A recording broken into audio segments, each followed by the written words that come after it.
장성철 대구 가톨릭대 교수 나오셨습니다. 안녕하세요. 안녕하세요. 오랜만입니다. 네, 오랜만이에요, 진짜. 아침에 나오시느라 고생하셨어요. 아, 즐겁습니다. 뭐 항상 토마토에서 초청해 주시면 우리 노영희 변호사님 뵈러 나오고 있습니다. 역시 또 의리하면 또 우리 또 장성철입니다. 근데 지난번에 뵀을 때보다 얼굴이 훨씬 더 젊어지고 좀 좋아졌어요? 젊어졌어요?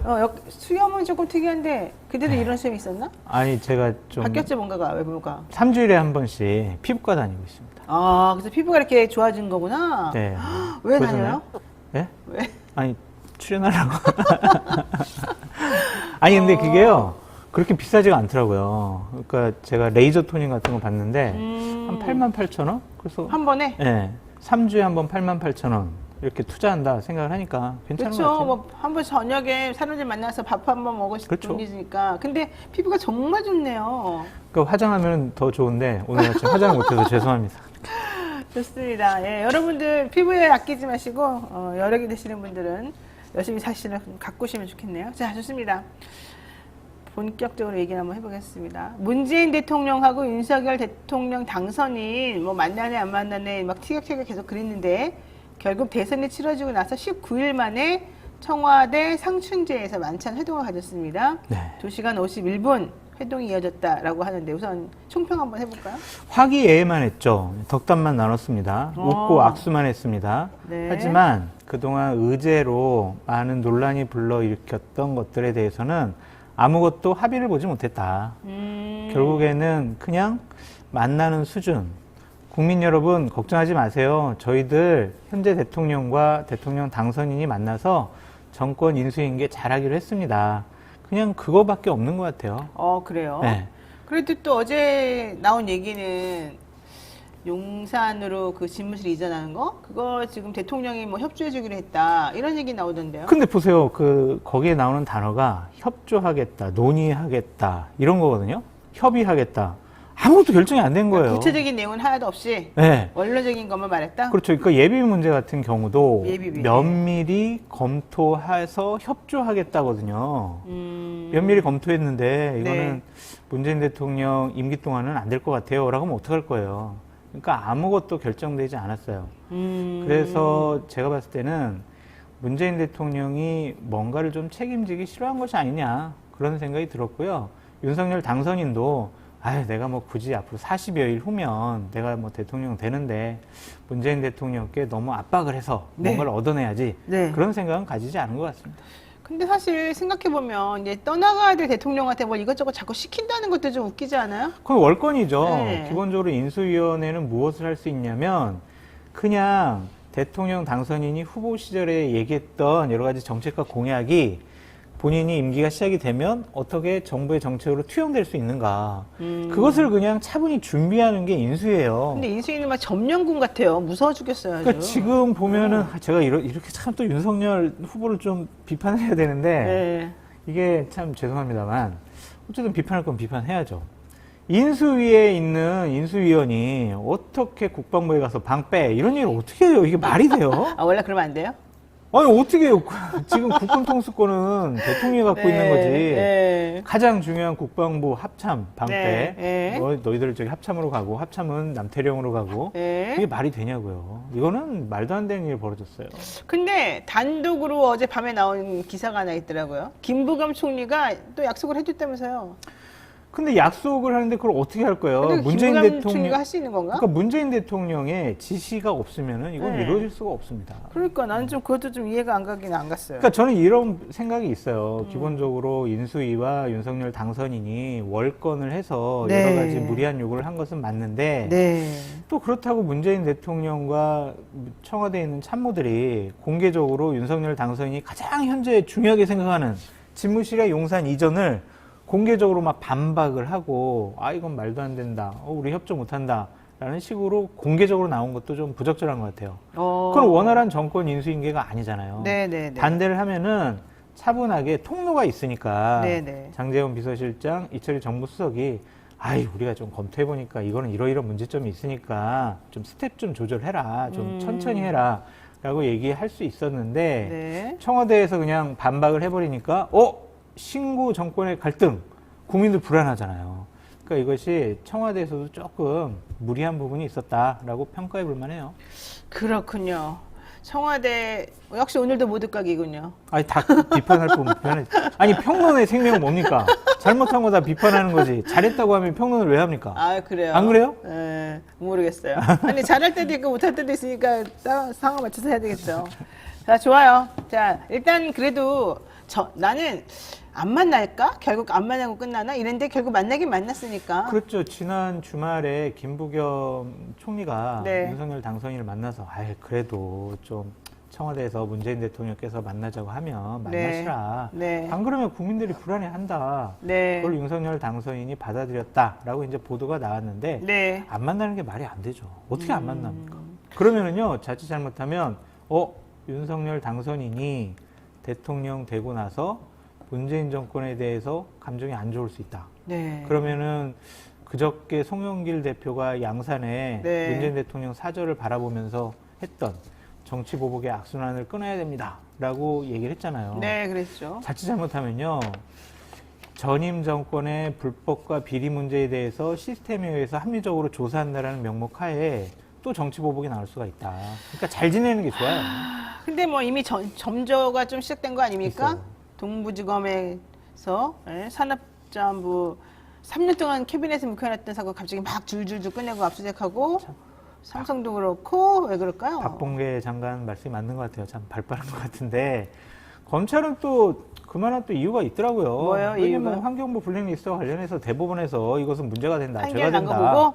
라고 이제 얘기를 했다. 그리고 전직 동부지검장들 몇 명이 이제 증언을 했다라고 네. 이틀 전에 기사가 나왔는데 네. 사실은 고검장들이 네. 이거 무혐의 처리하라고 무언의 압력을 넣었다. 네. 라고 증언을 했기 때문에 네. 이러한 사건을 이제 권력 이양기에 검찰이 자기네들이 알아서 수사하는 거 아니냐라는 건데 좀 씁쓸해요. 저는 근데 타이밍상 좀 그렇게 순수하게 받아들이긴 어려운 부분들이 있더라고요. 검찰의 얘기를 어떻게 순수하게 받아들입니까? 근데 검사 얘기 잘 안 믿습니다. 네. 네. 근데 요 얘기를 하다 보니까 지금 용산 집무실 이전 같은 게 지금 사실은 가장 큰 화두가 돼버렸잖아요. 그런데 이게 자꾸 시끄럽고 국민들에게 좀 다가가지 못해서 그러는지 문재인 대통령에 대한 국정평가 지지도 네. 이게 46.7%. 맞아요. 뭐 제가 자세한 건 나머지는 모르겠습니다만. 그다음에 윤석열 대통령 뭐 일 잘할 것이다. 이게 46%. 맞아요. 오히려 현재 대통령이 당선인보다도 더 높게 나왔어요. 뭐 물론 뭐 별 차이는 없습니다. 예. 이거 어떻게 봐야 됩니까? 문재인 대통령의 지지도 같은 경우에는 그러니까 정권 지지층 분들의 결집 현상이 나타난 것이 아니냐. 맨날 결집해요. 근데 5년 내내 결집만 해? 결집해야죠. 진영이 결집해야지 지지율이 유지될 수가 있고요. 그건 윤석열 아닌 것 같은데. 당선인의 지지율이 하락한 거는 저 같은 사람들의 판단 때문인 것 같아요. 저는 정권 교체를 원했거든요. 네. 그래서 윤석열 당선인을 찍었습니다. 네네. 하지만 6일 만에 네. 청와대를 용산 국방부 청사로 이전하겠다라는 것을 검토하고 밀어붙이기식으로 결정한 것은 전 잘못됐다고 봐요. 네. 그래서 만약에 저한테 여론조사가 왔어도 지금은 그냥 잘 모르겠다로 했을 것 같아요. 그러니까 본인은 플랜카드에 지금 붙여놓은 것처럼 네. 통합하겠습니다. 하나 되는 대한민국 만들겠습니다. 소통하는 대통령 되겠습니다. 라고 얘기했지만 현재 보여주는 리더십은 내가 결정했으니까 바로 시행해! 따라와! 이거거든요. 불통의 리더십이 막 보여요. 그래서 사실은. 이거는 좀 걱정스럽고 네. 우려스럽다라고 얘기할 수밖에 없어요. 근데 뭐 잘하시겠죠. 잘 해야죠. 잘 해야 되고 참 네. 허니문 기간 동안에 네. 좋은 얘기만 해야 되는데 허니문이 별로 없는 것 같아. 네. 근데 이 용산 국방부 청사로의 이전은 비판 안 할 수가 없습니다. 게다가 또 거기에 무슨 신축도 뭐더 짓는다고 관적. 그러니까. 야, 저는 잘 모르겠어요. 그 짓는 돈에다가 짓는 기간에다가 결국 본인은 못 들어갈 것 같은데. 아니 그래도 이제 네. 청와대를 국민들께 돌려드리면 대략 뭐 2천억 원 이상의 저는 그 부분은 문제라고 봐요. 그 채널에서 나온 기사 무슨 근거로 그랬더니 그 주변에 있는 상권이 활성화돼서 그렇다는 거예요. 그리고 또 많은 분들이 올 거 아니에요. 아니, 그리고 또 그러면 지금 용산에 있는 주변 상권들을 다 죽여놓고 그 사람들은 저쪽에 청와대에 있는 상권들을 살려놓고 그럽니까? 아니 또 용산도 많이 참 가실 거 아니에요. 어이가 없어가지고 내가 그런 기사 좀 쓰지 마세요 채널A 정말. 아니 거기서 2천억 원의 효과가 나타났는데 내가 자세히 봤어요. 무슨 근거로 그랬더니 청와대를 개방하는 순간에 그 주변에 있는 상권에서 1,409억 원을 쓸 거라는 거예요.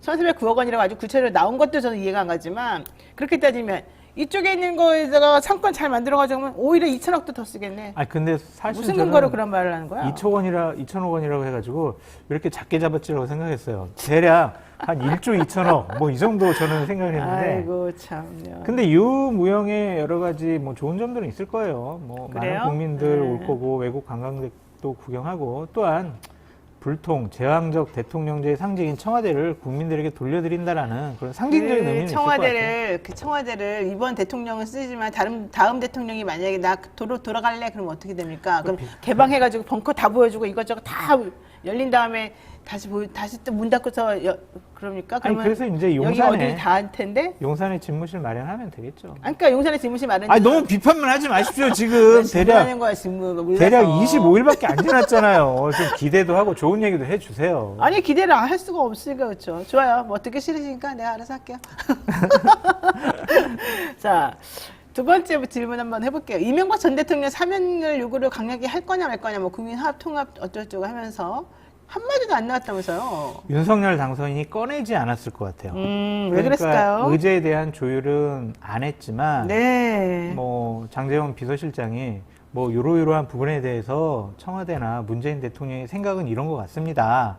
라고 보고를 했을 거예요. 네. 그런데 이철희 정무수석하고 논의를 해보니까 이명박 전 대통령 사면과 관련해서는 좀 부정적인 여러 기대가 가지 많죠. 예, 생각을 받지 않았을까? 그래서 꺼내지조차도 않았다. 그러니까 이 부분은 본인이 대통령 임기가 시작이 되면 본인이 알아서 처리하지 그러니까 않을까? 그렇게 해야 되는데 원래는 네가 치고 가 이러면서 대통령한테 먼저 언지를 줬다는 게 좀 사람들이 뜨악했던 거잖아요. 아, 그래도 이런 것도 뭐 문재인 대통령께서 정리해주고 가셨으면 새로운 당선인이 좀 홀가분하게 임기를 시작할 수 있지 않았을까? 아니 근데 더 얄밉게 이런 거 나오잖아요.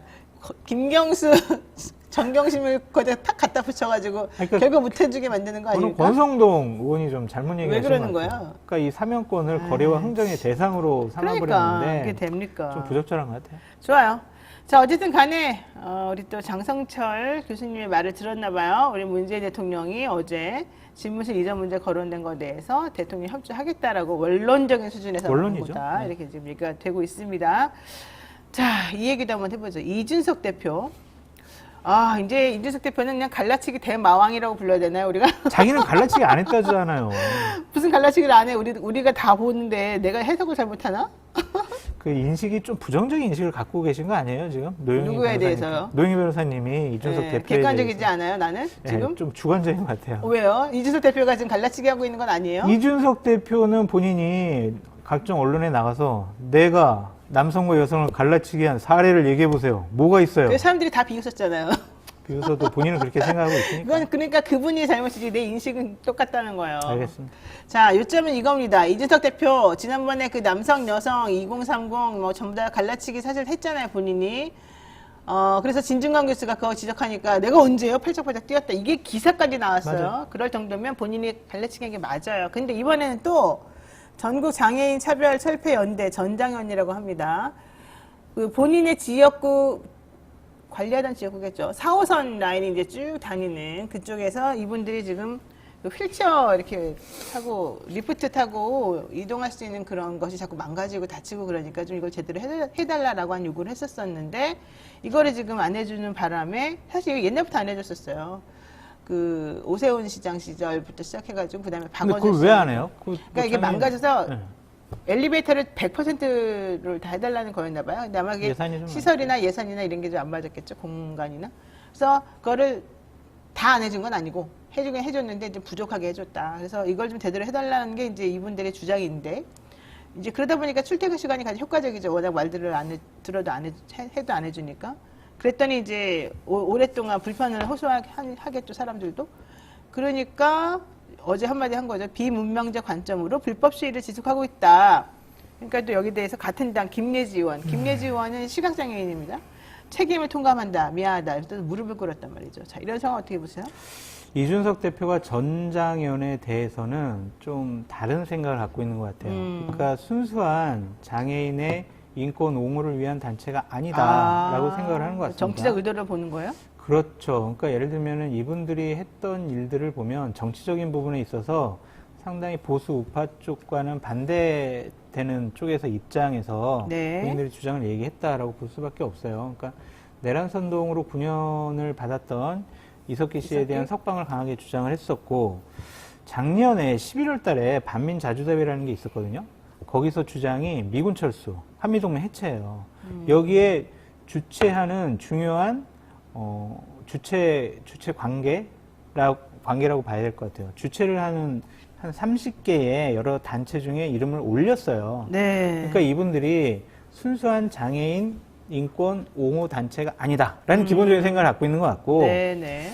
그러니까 처음에 이준석 대표에 전 얘기를 하는 거예요. 제가 이준석 대표의 생각에 동조하는 것은 아니고, 그리고 가장 혼잡스럽고 많은 일반 국민들이 네. 지금 애타해하는 출근 시간대에 네. 이러한 투쟁을 한다는 것 자체가 일반 국민들에게 다수에게 불편을 줘서 자신들의 네. 이익을 관철시키려고 하는 것이 아니냐, 그런 관점에서 비판을 하고 있는데, 그럼에도 불구하고 네. 이 국민의힘 정강 정책의 약자와의 동행이라는 부분이 있습니다. 네. 장애인은 대표적인 약자분들이죠.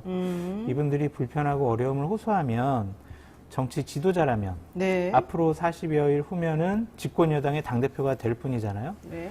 이분들의 어려움을 어떻게 해결할 수 있을까라고 해결 방법, 과제를 좀 그분들과 대화를 통해서 만들어가는 게 맞지. 당신들 시위는 잘못됐고요. 왜 박원순 시장한테는 얘기 안 했어요?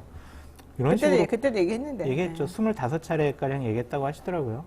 그러니까 이런 부분들은 이준석 대표에게 앞으로 상당히 좀 부담으로 남을 것 같아요. 근데 지금 자막 보는 것처럼 이준석 대표가 이렇게 말합니다. 비문명적 관점으로 불법 시위 지속. 그러니까 이게 비문명적 관점이 무슨 말이에요?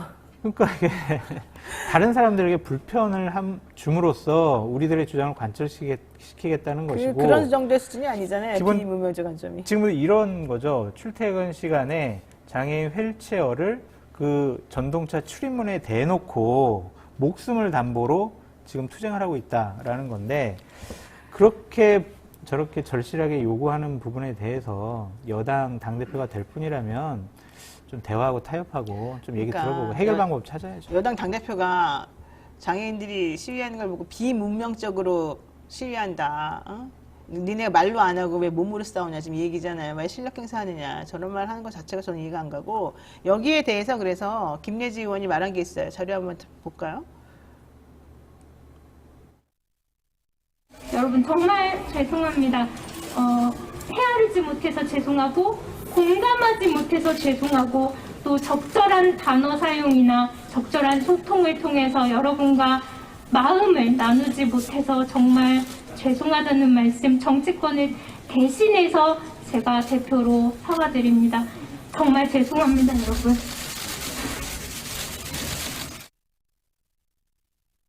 나와서 죄송하다고 여러 번 말씀하시고 무릎까지 꿇었습니다. 자, 그런데 이준석 대표는 사실은 선거하기 전에도 원래 이분들이 이렇게 시위했었잖아요. 거의 찾아갔을 때는 뭐라는 줄 알아요? 뭐라고 했어요? 진보 정권에서 이런 식으로 당신들을 내버려두고 이를 해결을 안 내줬으니까 정권 교체 해야 된다. 그러면 우리가 해결해주겠다 이랬어요. 그래놓고는 어제 가가지고 그렇게 하니까 이거 이중적이다라는 말 나오고 제가 뭐라 계속 하죠.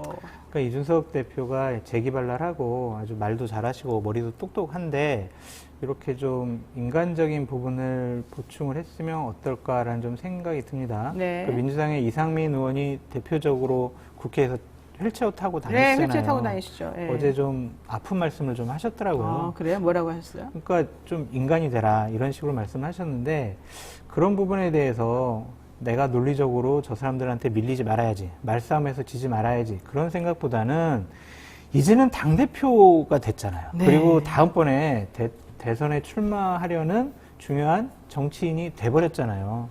그러니까 이런 식의 정치는 안 했으면 좋겠어요. 왜냐하면 정치는요, 갈등을 조장하는 것이 아니라 갈등을 해결하는 게 정치와 정치 지도자가 할 일이다라고 말씀드립니다. 알겠습니다. 자, 어쨌든 이준석 대표에 대해서 사실은 뭐 김예지 의원만 쓴소리를 한 게 아니라 주변에 있는 같은 당내 사람들이나 혹은 다른 당 사람들이나 많은 사람들이 다 이제 우리 장성철 수장님처럼 교수님처럼 얘기를 합니다.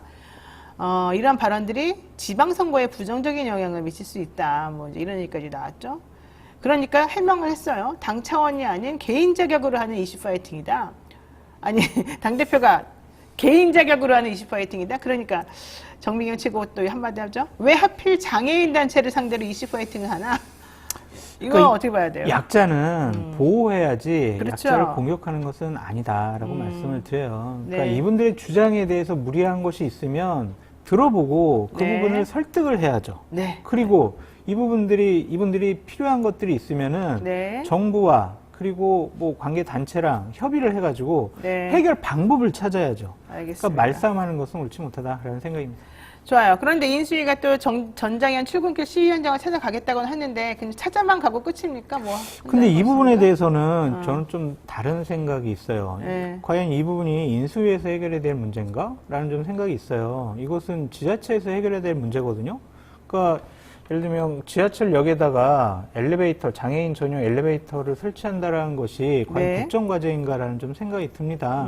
그래서 인수위에서 이 부분까지 찾아가서 말씀을 듣는다라는 것은 뭐 상징적인 측면에서야 그래 인수위가 제대로 일을 하고 있구나라는 평가를 받을 수 있겠지만 네. 현실적으로 어떠한 해결 수단이 있는지 솔직히 좀 회의적이에요. 좋습니다. 자, 이제 인수위 얘기하셨으니까 인수위가 또 이번에 해야 될 또 업무 중에 하나가 뭐 새 정부 첫 국무총리 후보 그렇죠. 뭐 이런 얘기 나오는데요.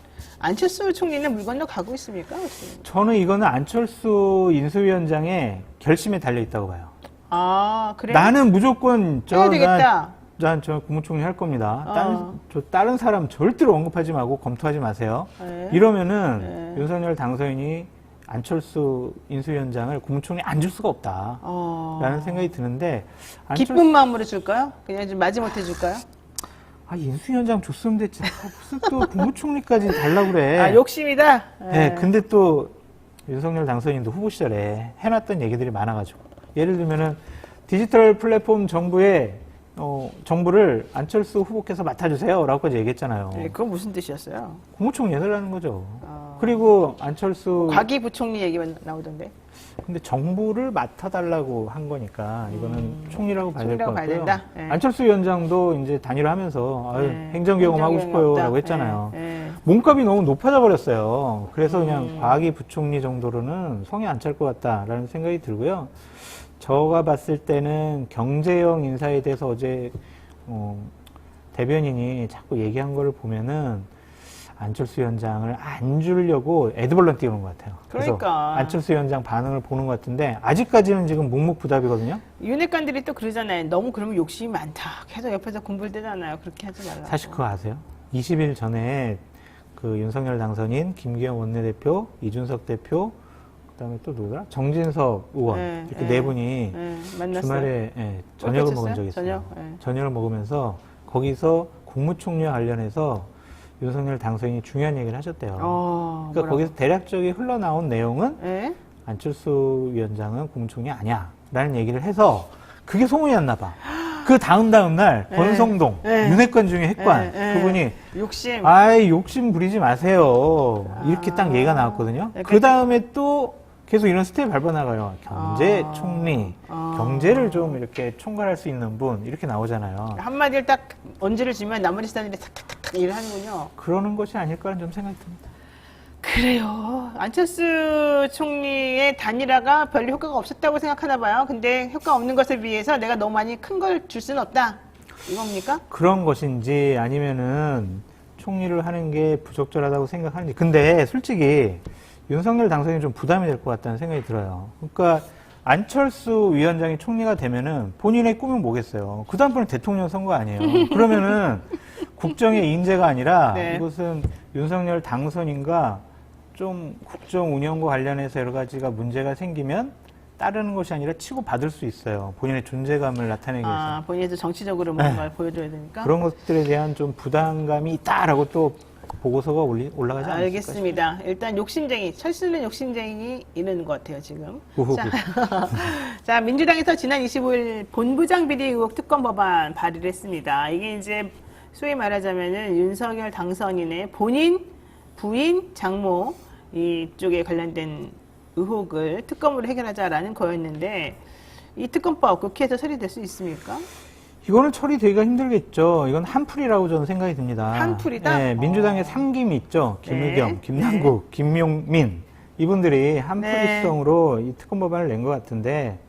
대통령 당선인 임기 시작도 하지 않았는데 특검 법안 낸 게 과연 이게 옳은 것이냐라는 생각이 들고요. 그래요? 그렇다면 야당에서는 뭐 또 보복성 차원에서 대응 차원에서 다른 법안 내놓으면 어떡할 거예요? 그러면은 임기 시작부터 난장판 된다. 일단 뭐 그랬으면 인원수가 많은 좋겠어요. 데가 좀 유리하지 않겠어요? 근데 이게 저 민주당의 당론은 아니잖아요. 이 개별적인 의원들의 생각일 테니까. 당론 아닙니까? 네. 그러니까 이 부분은 좀 천천히 가면 어떨까 생각이 알겠습니다. 마지막으로 이거 하나만 보겠습니다. 김정숙 여사 의상 비용 지금 난리가 났습니다. 난리 났어요. 갑자기 왜 이러는 거예요, 이거? 지금 이 부분에 대해서 어쨌든 청와대랑 그 시민단체 소송이 있었고 거기에서 기본적으로 공개하라고 했는데 청와대에서는 어쨌든 국가기밀이에요. 안보상의 문제로 이건 공개할 수 없습니다. 라고 얘기하니까 네티즌 분들이 화가 나가지고 김정숙 여사의 그동안 옷과 브로치, 가방을 다 조사해가지고 예를 들면 코트 뭐 정장해가지고 178개 그리고 가방, 브로치 해가지고 207개 이런 식의 통계까지 냈어요. 아니 근데 김정숙 여사가 그렇게 사치스럽으니까 난 잘 몰랐는데.